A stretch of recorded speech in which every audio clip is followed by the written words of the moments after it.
Hey everyone, welcome to On the Market. I'm your host, Dave Meyer, today joined by James Daynard. Thank you for joining me today, James. It is a very exciting day for me. My book comes out today. And you know what? I just got it today. I opened it up. And? Well, I gotta read it first. I can't believe you didn't cancel this recording to spend all day reading my book. Actually, I would like you to read it out loud to me at night, if we can arrange that time. That's actually what this podcast is going to be. I'm just going to read the entire book in real time, and 14 hours later, you'll all have the full book. Well, it's freezing across America, so you could do a fireside chat. Get things warmed up. Yeah, exactly. But this is a perfect book for what we're diving into. We're going to talk to Rick, who's going to go over investor sentiment and how things are changing, how the investment's different. And, you know, for those who don't know, Dave's book really helps you give clarity in what you're trying to do and trying to invest. And it is so key as an investor to have that clarity, especially in today's market. Well, thanks, man. I appreciate that. Yeah, the book, if you haven't heard about it, I'll just give a quick plug while we're here. But it's called Start with Strategy, and it's basically helps investors, whether you're just starting or you have experience, come up with your own strategy. So if you think the market's going to be bad or good, or you have a little money or a lot of money, whatever it is, you can come up with a strategy that works for you. And this book is basically a step-by-step process to help you figure out what approach to real estate is going to be best for you and your long-term goals. If you want to check it out, you can find it at biggerpockets.com/strategy book. And if you're listening to this on the day it comes out, on January 18th, this is the last day that you get all the pre-order bonuses. So there's actually this awesome planner. It's going to be sold separately in the future, but it's basically a whole workbook that helps you build a business plan for real estate investors. And you get that for free if you order it today by going to biggerpockets.com/strategy book. All right, enough with me pitching my book. We do have a real podcast episode for you today, and it's a good one. We have Rick Sharga. He's been on the podcast a couple of times. Rick is the CEO of CJ Patrick, and him and his company put together an investor sentiment survey that, as far as I know, is really one of a kind. I haven't seen any other data that really measures how regular, relatively small to medium-sized residential real estate investors feel about the housing market. So today we're going to jump into that. James, how do you use or think about investor sentiment, and like how does that data sort of inform your strategy? Investor sentiment actually makes a huge difference in the deals that we're doing today. You know, as investors, we've been buying since 2005. And so, you know, we've been through the market crash of 2008. We saw the market slow down in 2016, and we've seen the market change rapidly over a duration, and also a slow change. Where we've made the most amount of money and wealth as far as buying properties, keeping them, and renovating them is when there's the most amount of fear in the market. And sentiment creates bigger margins. You know, when people are spooked, there's less competition. You get better profits, better walk-in margins, better cash flow, typically over time, or better long-term growth. It's very important, and it sounds weird, but the more spooked people are, the better opportunities that they're out there. That's so true. And I think you'll hear a little bit about that. We did get an opportunity to read Rick's report before we interview him, and I think there's some really interesting nuggets in there about sentiment and how it actually has this interesting relationship to profit, and it's probably not what you think. So make sure to listen to the entire interview with Rick, because there are some very actionable steps for you and your strategy in 2024. We are going to take a quick break, and then we'll be back with Rick Sharga, CEO of CJ Patrick.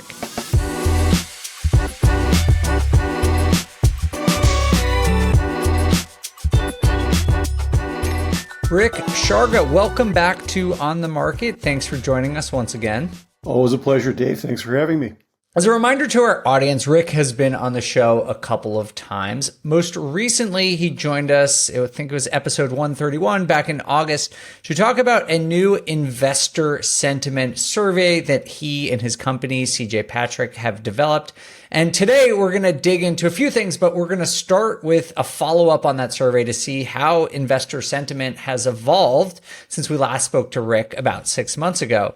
So Rick, before you spill the beans about how people are feeling, can you just remind people about the scope of the survey, what data you're collecting, and who you're talking to? Yeah, we reach out nationally to investors who do fix and flip investing, who do rental property investing, who do wholesaling, and we collect a few hundred responses from across the country. And I think it's probably pretty reflective of your audience, Dave, in that the overwhelming majority of these investors are people who buy between 5 and 10 properties a year.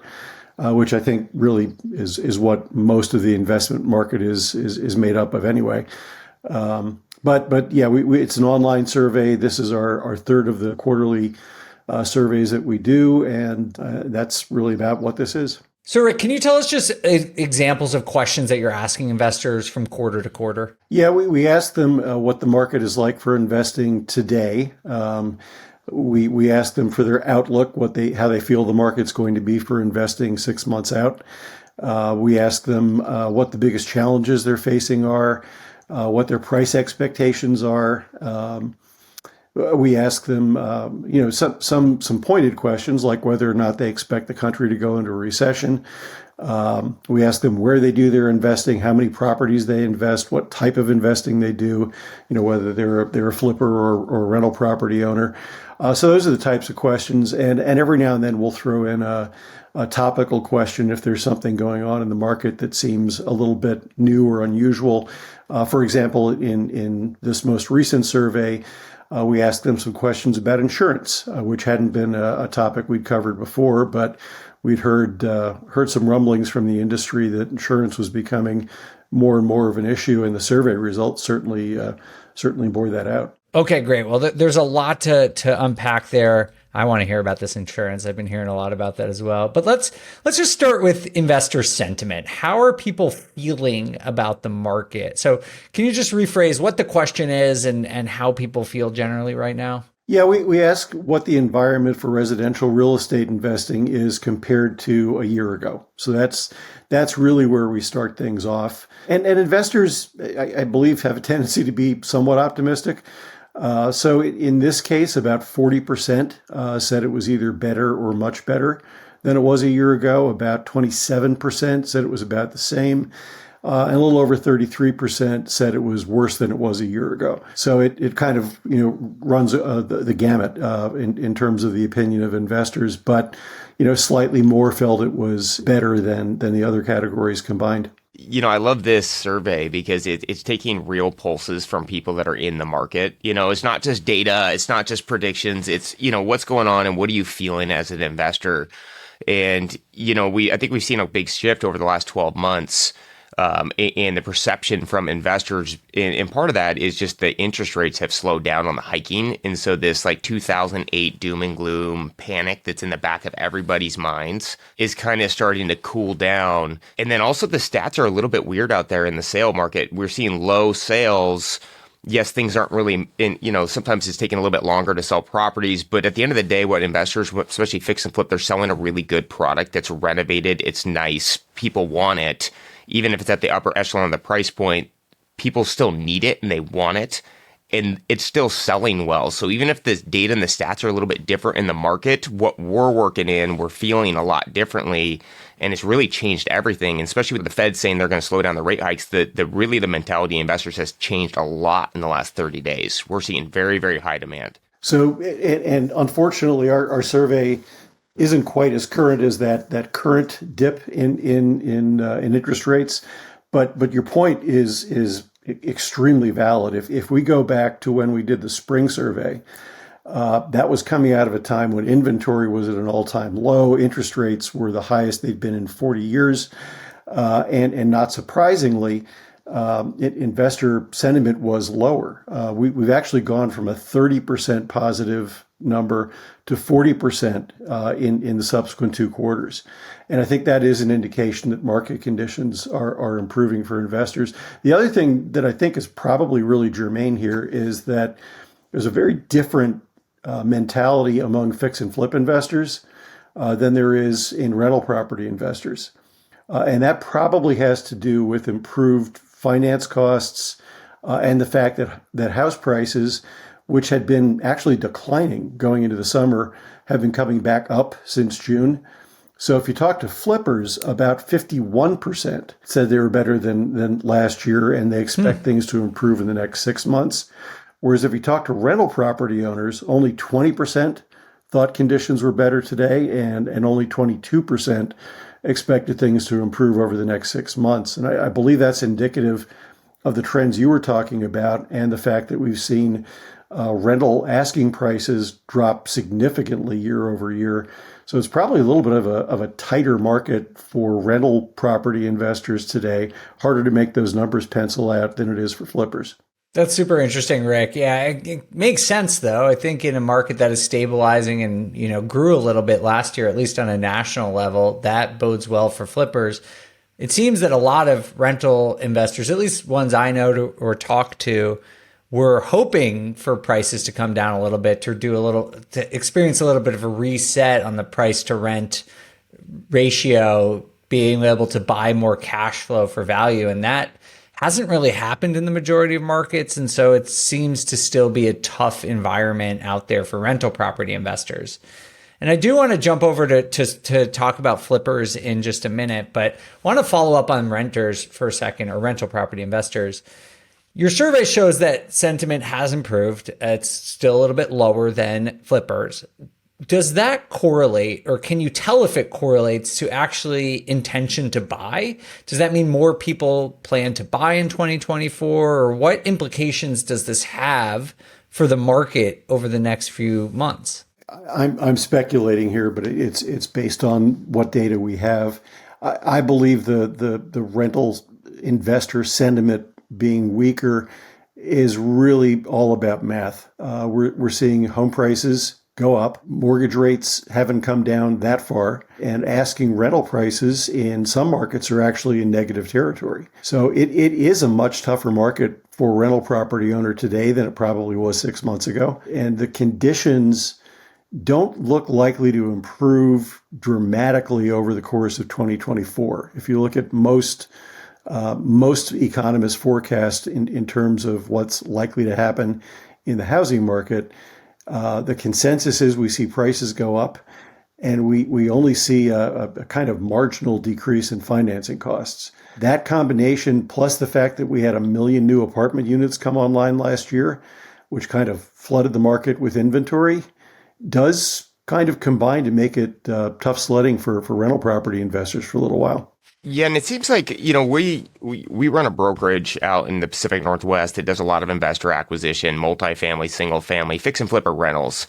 And what we've definitely seen over the last, I would say 12 months is, the investors that have been investing for 5, 10, 15 years on a long-term approach, those are the ones, that's that 25% that you're talking about, or the 22%. They have that long-term approach where they're going, okay, well, I'm buying a property on value right now. It's, where I'm getting a good price. Because right now, when you're looking at rental acquisitions, even when we're closing on them, the cash flow is not great, but the value is really great, where you're looking at, oh, hey, I'm buying this at replacement cost, or I'm buying this a door cost that's 35% below what it was 24 months ago. With that sentiment, I feel like, because, a lot of the sentiment's just based on the trends, and over the last 36 months, we've seen this cheap financing, and the trend was just buy assets, grow your portfolio and collect your cash flow. And, it rushed everyone into the market, but that's why it's cooled down so much, because the only ones really transacting are the long-term investors and the 1031 exchangers. And other than that, the rental math doesn't work very well unless you're buying for that really long-term approach. Yeah, I guess the one little glimmer of hope for those investors is if you can make the numbers pencil out today, the odds are that the investment grows in value over time. Your rent price is going to go up pretty much every year, at least a little bit. And the likelihood is that we see mortgage rates drop by about 2 points, at least in the next year to 24 months. At some point, you're probably going to be able to refinance that loan you got into a lower rate. And that's something you really can't do with a lot of other investments, is, reduce that base expenditure. So I do think that, coupled with the fact that, depending on whose numbers you look at, somewhere between 20 and 25 million prospective home buyers have been priced out of the market by the combination of high home prices and high mortgage rates. And they got to live somewhere. So likelihood is they're probably going to look to rent. And I do think, at least for the next couple of years, while we kind of reset the price parameters in the housing market, that's going to provide opportunities for rental property owners. Rick, when you talked about insurance being added to this survey, first of all, you mentioned, before we get into the data, you mentioned that people were grumbling about it. What is the grumbling you've heard of? Well, I can speak as a California homeowner before we even get into the investor area. So I was with the same insurance company in the same house, never filed a claim, never missed a payment, 22 years, got a notice of cancellation. What? Just out of the blue. Oh my God. And it's because California reconfigured the risk areas in the state based on wildfire. Now, also keep in mind, there hasn't been a wildfire within miles of my house in the last 20 years, but we're now in a risk area. So the underwriters are no longer writing policies, and this one decided to pull out. So insurance companies have actually been pulling out of California. It's a combination of increased risk, the fact that home prices have soared, and the California Department of Insurance makes it difficult for insurers to raise premiums to reflect those higher costs. So in a lot of cases, what I've been hearing from real estate people is that they're having trouble selling a home because the buyer can't get insurance, or a buyer may not qualify for a mortgage because they didn't expect their premium would double, which is basically, by the way, what happened to me when I was finally able to get new insurance. And we're hearing similar stories in Florida. We're hearing similar stories in Texas. That may surprise you a little bit. Florida, obviously, you have the hurricane issues, California wildfire. Texas, it turns out, according to some research from a company called Verisk, was ground zero for hailstorm activity last year. An 18% increase in hailstorm activity, which causes billions of dollars damage. So that's what we were starting to hear industry-wide. And I'd heard it from enough investors in those states that it made sense to incorporate it into the survey. And by the way, those are 3 of the 4 states most commonly noted as where people invest. California, Florida, Texas, and New York, as it turns out, are the 4 states that were the most often cited by the investors who responded to our survey. So real world question for those people. Every roofer in America is now moving to Texas right now with all those hailstorms. That's a gold rush for them. But Rick, so does the data actually support what you've heard, and how is it impacting investor returns or sentiment right now? Well, it turns out it is definitely on the minds of investors. About 70% of the investors who responded noted that rising premiums and limited availability of insurance were factoring into their decisions about whether to buy an investment property. And about 62% noted that it was somewhat of a hindrance in their ability to buy and sell properties. So definitely something that is on the minds of investors and is becoming more of a real world issue when it comes to their ability to successfully buy and sell these homes. Yeah, and these insurance costs are real impactful against these performers. And, I think it's something it's being missed a lot by investors, especially on the flip investors, because when you're buying a rental property, you're getting your insurance quote and you're working into your expenses. It's going to affect your cash flow. So it's right there in front of you when you're looking at it. And even on us, for anything that's value add, where we're renovating these old apartment buildings, our insurance premiums have doubled the last 12 to 24 months. But then also on the flip insurance, it has been a complete nightmare. And we've flipped, we have a builder's risk policy. We've been flipping for 20 years. We have almost no claims on our insurance during that 20 years. And right now, like I was just looking at a quote on a flip property that we just bought, and our cost for the flip insurance was $47.54, and there is nothing that is refundable. It's a non-refundable policy. So if we sell that in 4 months, the policy is written for a year, we're out that money. on average, a lot of these flip properties make 45 grand. And on this one, it was a bigger one where it was more of $100,000 profit. But that's 4 to 5% of the net profit now is being paid to the insurance. That's it. You know, if you're doing 10 deals a year, that's a lot of money, and it's eating up the margins. And it's a real cost, and it's definitely affecting, you know, I've seen it affect more of the rental buyers. And they're the ones complaining about it. The flippers are so short term, they're not really looking at it. But when you really break down that cost, it compounds rapidly. Well, it's funny you said that, because when we broke out the responses about insurance for flippers versus rental property owners, the concern was more top of mind for flippers than it was for rental property owners. So about 80% of flippers noted that they were thinking about insurance as an issue. And 74% said it was a little bit of an issue, a little bit of a hindrance today. But only 9% said it was a really big challenge or expected it to be one of their top 3 challenges in the future. On the other hand, about 69% of rental property investors, so 11% lower, thought that insurance was a factor in their decision making today.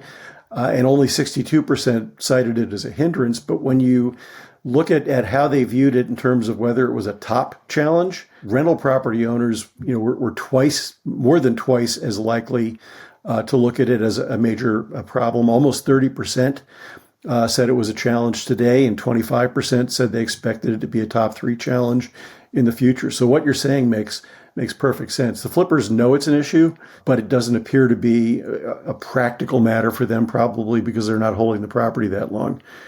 So if you can build that higher cost that you were talking about into your sales price, maybe you can adjust accordingly. But for the rental property owners, it's a longer term problem. Yeah, and it's also the process that has slowed things down. I mean, I've insured hundreds and hundreds of properties and flip development, and now they want to go look at the properties every time. We used to just send photos, our scope of work, and they'd be like, cool, we're done. They're like, oh, we need to do an interior inspection, and it is definitely a different process. It slows things down. It's a lot more expensive. Sure. It does really affect the returns. I just haven't seen it affect the sentiment much. That's the crazy thing. So on top of the data that you've been collecting, Rick, there is a recent report from Adam talking about trends in the flipping industry. Can you tell us a little bit about what they've found? Because this whole industry seems to be facing sort of an identity crisis or something right now. Can you help describe what's going on here? Yeah, I hate to be boring, but it's math. Not that many properties available for sale. There's almost no foreclosures, which flippers have long been very interested in buying. And sales volume across the country in terms of home sales has been declining year over year and month over month. I think we're at 27 consecutive months now where we've sold fewer homes than we did the year before. So not a huge surprise, but we're seeing fewer properties flipped. I believe in Adam's last report, which was their Q3 2023 report, they showed that about 73,000 flips happened in the third quarter. That was down pretty significantly from the prior quarter and way off from the year before. And it's reflective of that sales volume. I mean, overall home sales volume is down, about 20% year over year. So not surprising that the number of flips would go down as well. The light at the end of the tunnel, though, is that the flippers who are successfully selling properties are seeing their margins improve. Now these are, Adam only tracks gross margins, so we can't really account for costs.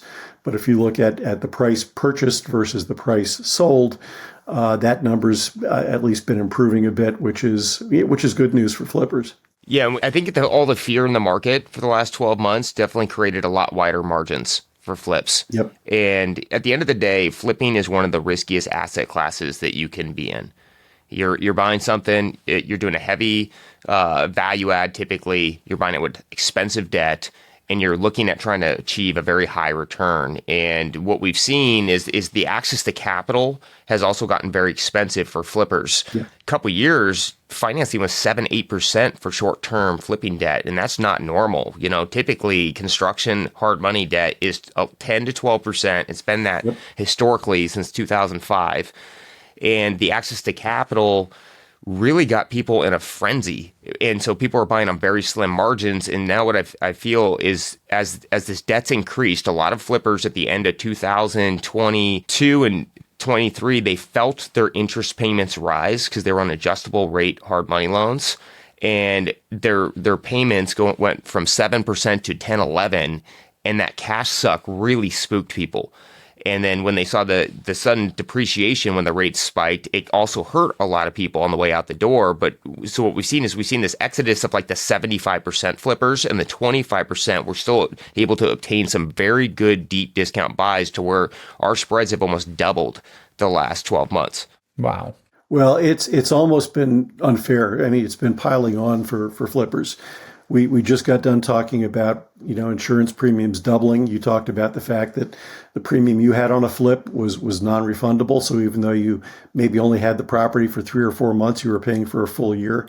So you have that. You have the cost of repairs between materials and labor go up about 7% year over year. You have higher finance costs. You're seeing rates go from 7% to 11 or 12%. And then, on top of all of that, a lot of flippers are having a hard time getting a loan at all. I've talked to some lenders, I've talked to some investors who basically have acknowledged that unless you have a track record right now, a lot of the finance companies won't touch you because they don't want to take on the risk in today's market. So it's kind of fascinating that we're seeing as many flips as we are if you kind of calculate all of those things into it. And the price increases I've been talking about in terms of home price appreciation have been recovering, but I'm not sure they've been recovering strong enough to offset all that. Most recent numbers I saw from the FHFA, which is what handles all of Fannie Mae and Freddie Mac backed loans, was that year over year, home prices are up between 5 and 6%. That's good, but does that really cover everything that we just talked about?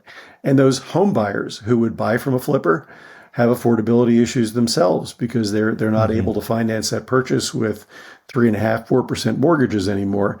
So they have to scale back the price they can pay. So it's really been a rough market for flipping over the last few quarters.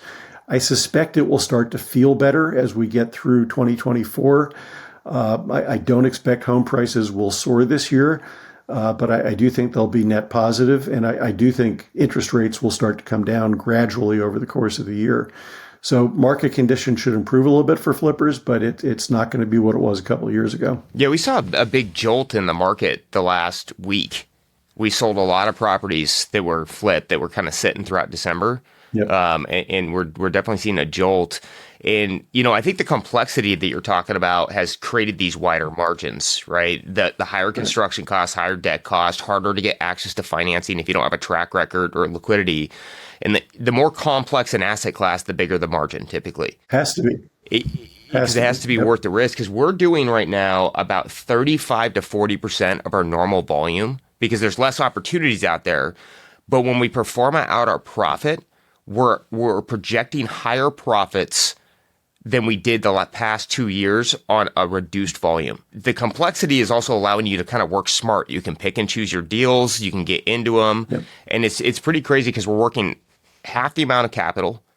We are doing half the amount of projects, and we're projecting the same, if not more, profit for the year.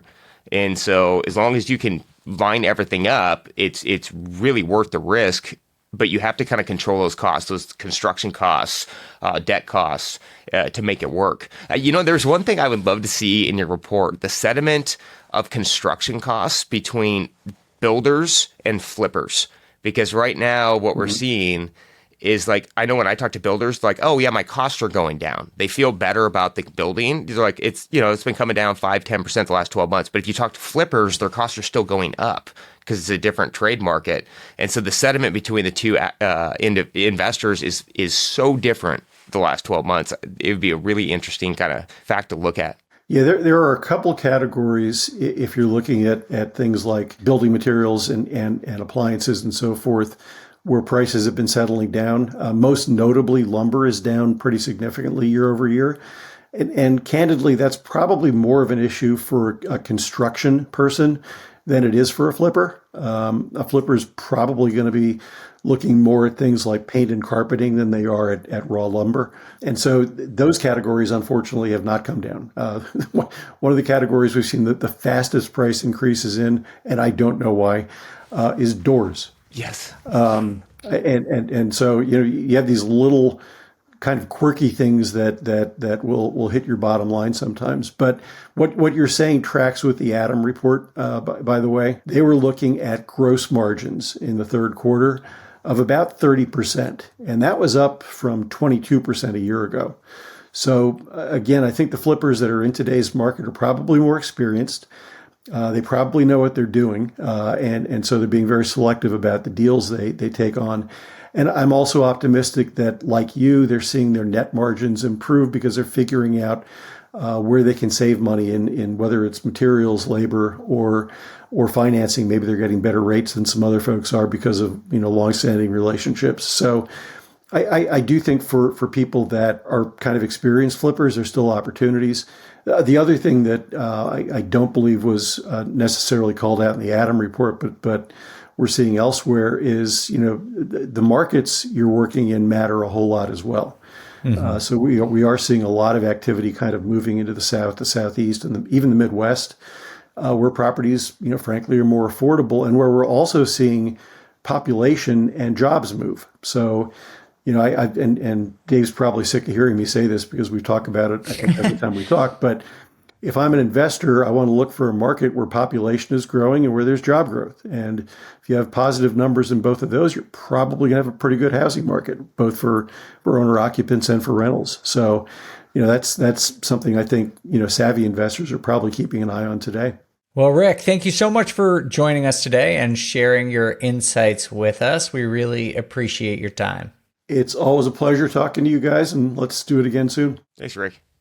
All right, James, I have several questions for you, but my first one is, you said something pretty crazy on that show, that you're doing basically half the amount of volume that you were doing, but are projecting similar, even higher profits. So where is that bigger margin coming from? The bigger margin is coming from working smarter right now. And what's happened is the market's gotten tougher to finance your deal, do the renovations, do the construction. And flippers' appetite right now is they're still a little worried about the market. And so they're staying away from more complex construction projects.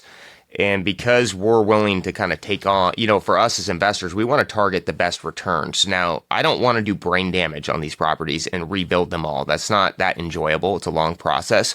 Mm-hmm. But we saw the margins double because there's so much more risk and complexity behind those deals as far as the permitting, the construction, the amount of cash you need. And it's created this void. And so because we can get them so much cheaper, we're able to leverage more on those properties. We have better loan to value. That's less cash in the deal. There's less competition on them. So the walk-in profit is already substantially higher. And it's really allowing us to double our cash on cash returns because we're getting better leverage and we're getting deeper margins. And we don't have to bid things up anymore. We can negotiate on logic. And the logic is the costs are high to fix this property. You got to come down in price. That makes sense. Well, that's good for you. I mean, it does make sense that people who are more experienced are more active right now and taking on the bigger projects. Do you think it's going to change? Because you sit in a very interesting seat. Your company flips a lot of houses every year, but you also, as an agent, work with a lot of flippers too. So do you see more flippers eager to jump back into the market or maybe take on more risk in the coming year? 100% we are seeing that. I probably have a line of clients out the door trying to get investment property.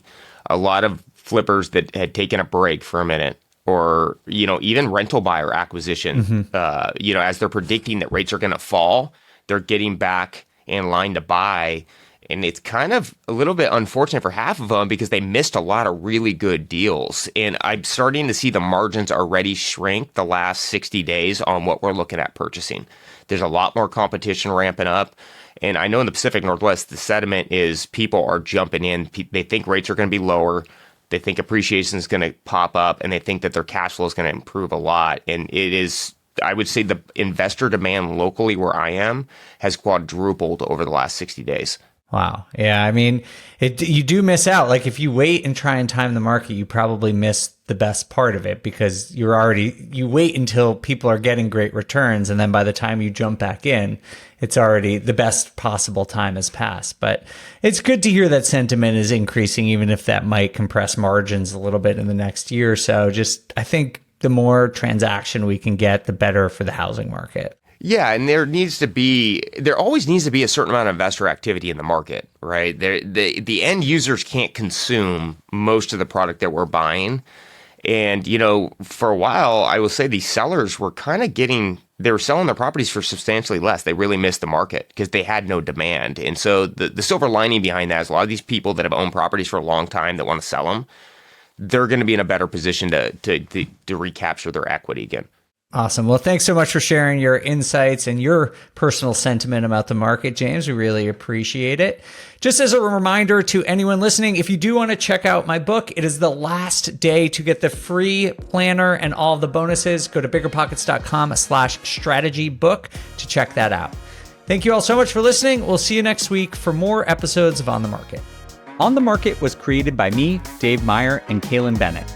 The show is produced by Kaylin Bennett with editing by Exodus Media. Copywriting is by Calico Content, and we want to extend a big thank you to everyone at Bigger Pockets for making this show possible.